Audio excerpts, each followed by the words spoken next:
All right, welcome Team Sweden to the Media Center here at the Hanwha Life Plus International Crown. From left to right, we have Anna Nordquist, Maya Stark, Caroline Hedwall, and Madeline Sackstrom. Welcome, ladies. Anna, we'll start off with the first question for you. You've played in a lot of Solheim Cups and a couple crowns. What is it you love so much about match play? And maybe how is this event different than the Solheim Cups that you've starred in? Yeah, I think what's so special about the team events is that we don't do it every week, and you get to have a teammate like alongside you. You get to play for a team, so it's it's just a totally different atmosphere. Everything from the practice round to the dinners at night, and you just do everything as a team. So I've been very fortunate to be part of this group this week, and obviously, I have very good memories from the past. I'll be teeing it up with Caroline tomorrow. And we played a few matches over the years. So I'm just very excited to get the opportunity to play with her again. And I think what makes this tournament different, like a little bit than the Stolen Cup, you get more countries involved. I know, like Thailand and Korea, and, they love representing their flag, and they don't obviously get to be part of the Stolen Cup. So I think it's awesome that we just get to be so many different countries, and everyone gets to experience the same thing, like playing for a team. Awesome. Maya, you're the only one here who hasn't played in a crown before. What sort of have you asked of your teammates about this event, and what sort of advice have you gotten from them? I haven't asked a lot, honestly. I asked on Monday. I saw the schedule and I said, when do we get to do what we want to? And they said never. And that's pretty much the only thing I asked. But no, it's all fun. Have I asked any good questions? That was probably the best one.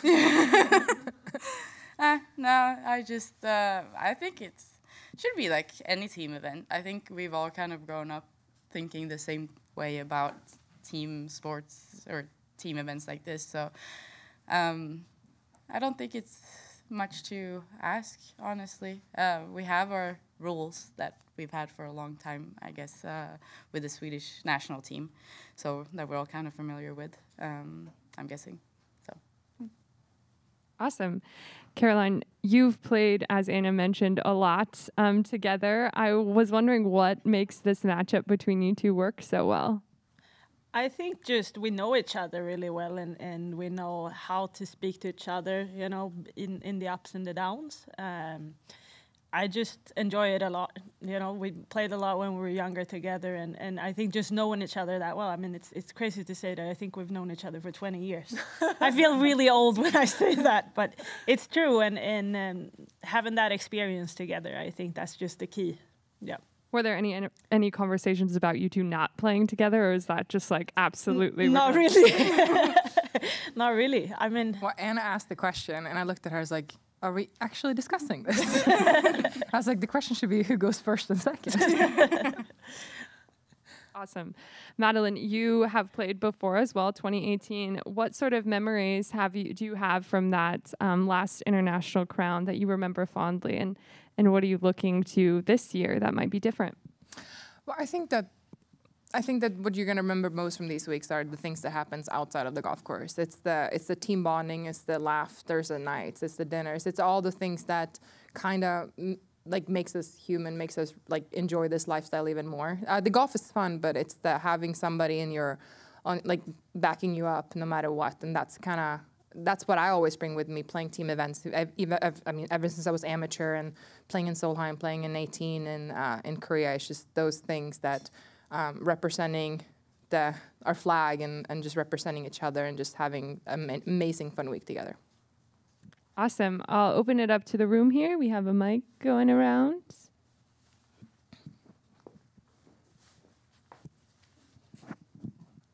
What are all of your impressions of Harding? It's hard. I think it's fantastic being a public golf course. I think it's a lot of fun. It's going to be a good challenge. It's definitely, when the wind and the rain, if that comes this weekend, it can be very interesting. I'm kind of very happy that we're playing four-ball match play, because I don't really want to keep a score, to be honest. It feels very good. At the end of the week, the team that wins will have done what well here? Everything.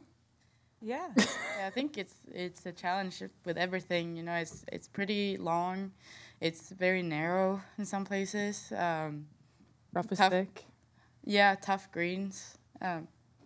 Yeah, I think you have to be perfect to win. Well, I think too, like we talked about briefly, I'm not sure if it's going to be a birdie fest out there. So I think just having, I mean, especially the first 3 days, like having 2 solid scores going at the same time is going to be key. I think just having, not trying to get yourself out of a hole, but just like keeping it up and just making sure that you got your partner's back is going to be very important. So I think making pars is going to be good, and then throw some birdies in there. Maya, how much has the Swedish national program made a week like this even more comfortable, given how early you get to know older players? Oh, I think it's. I feel very comfortable here. We have 2 of the national coaches here this week too, so I think this felt very natural. And I'm guessing we've all kind of grown up with having those rules that we have for team events. So. I'm very comfortable around them, and I mean, it feels pretty crazy to like sit next to my idols that I had growing up. Yeah, it's a little bit unreal, but I'm very happy to be a part of it. Do you remember the first time you met Anna?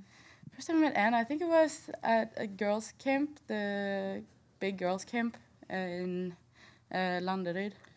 It must have been like 2016. Yeah, I think 16. I think I was a coach there, because I was on the national team, and we were like, and there were younger girls there that we were in charge of, and you went to that one. Then the next week after, you played Evian and won, I think. Yeah, with the ShopRite. Yeah. ShopRite, okay. I was inspired because they were. I'm known for practicing a lot, but I wasn't the last one to leave the putting green at night. And then Caroline, when was the first time? Maybe like it wasn't that long ago. I don't think it was probably on a practice round. Well, the first time was that when because I went to see we played the LAT event in Helsingborg, and I went to visit some of the girls. Oh, yeah.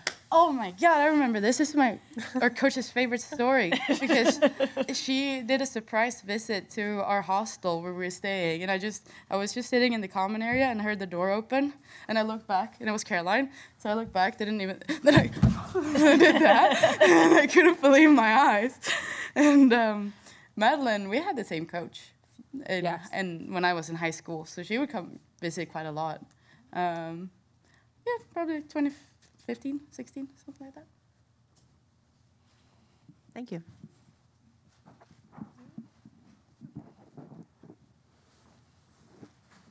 I was watching your practice round yesterday. You were speaking Swedish on the 18th hole, so I didn't know what you said, but from your body language, there was obviously a match going on. I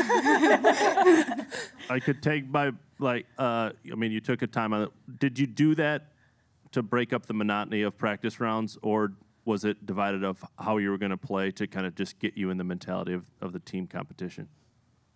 I think it was just more about like having fun. We teed off the back, so we played the back 9 practice round, and we all kept going for a couple more holes. But yeah, it was just some friendly banter, trying to have a little birdie match.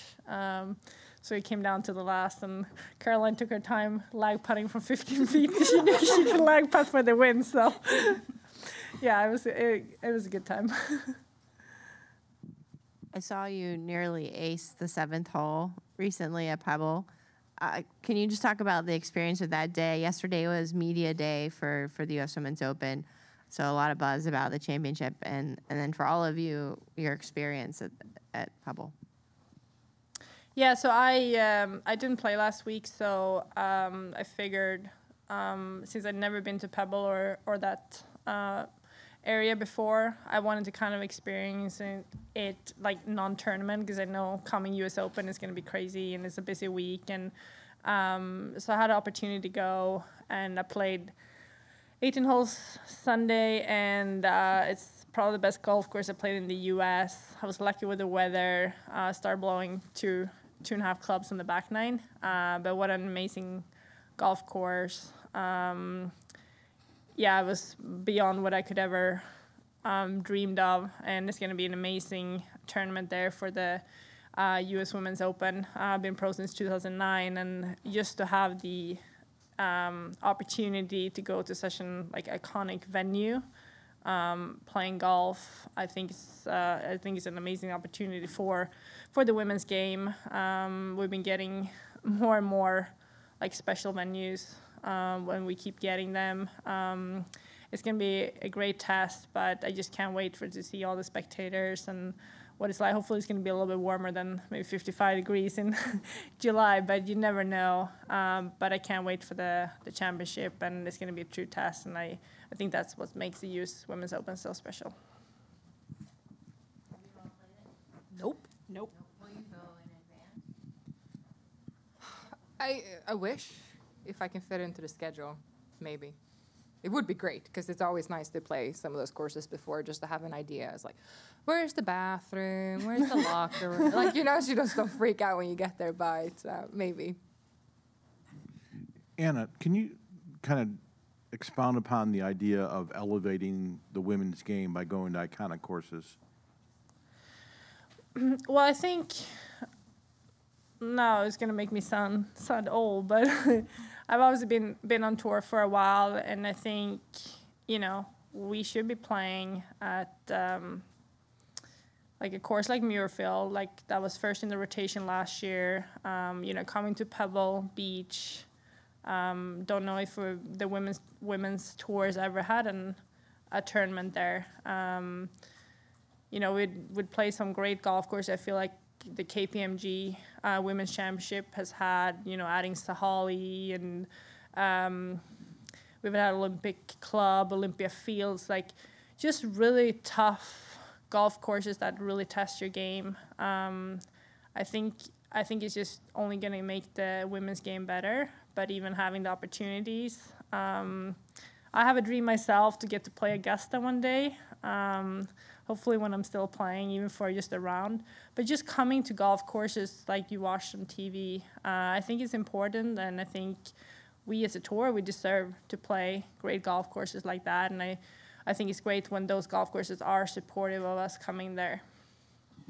And in regards to this tournament, since you've played enough Solheim Cup as well as this, can you talk about if the pressures are different either way between playing this and playing Solheim Cup?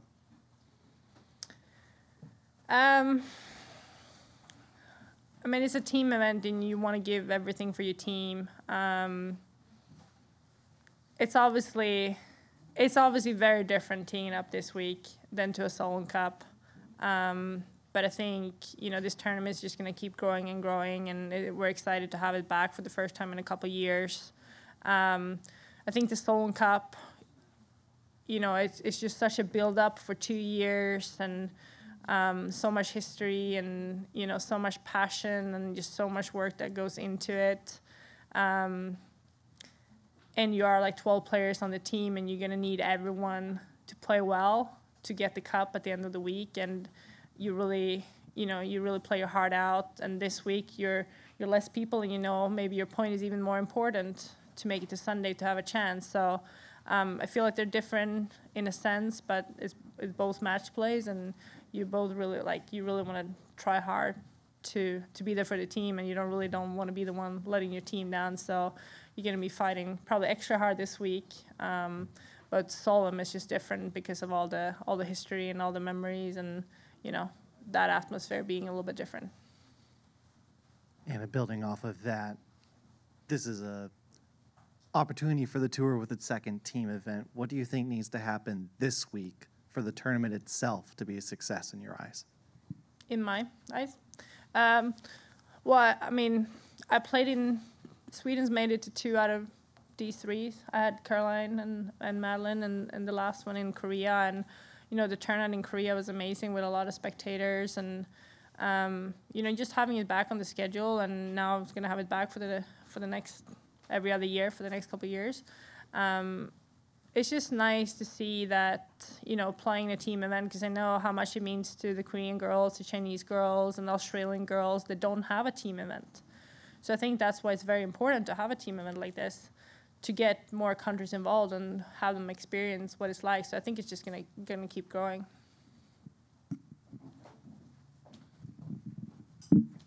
All right, I have one more question for you, Anna, before I open up to a last team question. The format change on Sunday, actually, any of you three can answer it, I'm sorry. Format change okay, on Sunday. Format change on Sunday. Caroline, you start.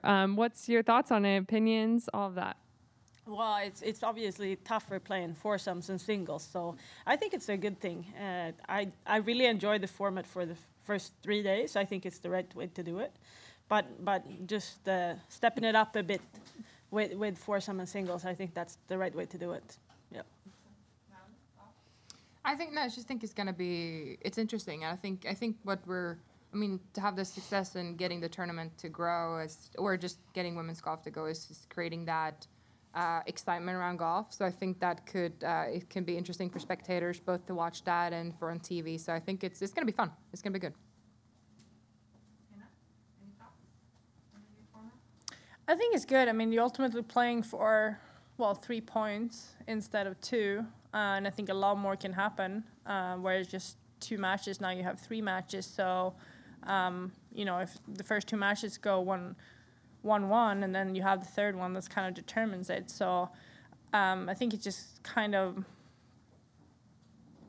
it makes everyone have to even play better because there's more points on the board. Awesome. Thank you. Last question, and for each of you ladies, the numbers on the back of your jersey. Can you tell us why you picked the number that you did? Madeline, you can start. I have 13 on my back, and 13 has always been my lucky number. I'm born Friday 13th, so that was my pick.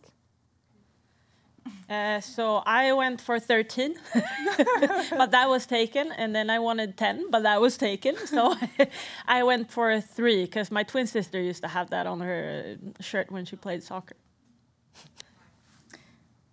I have 8 because I turned pro in August. I won my first pro event in August, and I won my first LPGA in August. And I played with ball number 8 when I won it. Yeah, so I was lucky to get my favorite number 10 ahead of Headwall. 13 was already taken, but I wasn't considering that one. But yeah, I'm born on the 10th, and I used to have it on my golf ball when I could pick a number. And I guess some people say there's some good soccer players that have number 10 too, but that's nothing that came to my mind, but 10's my favorite number. Awesome. Well, thank you all. We appreciate your time.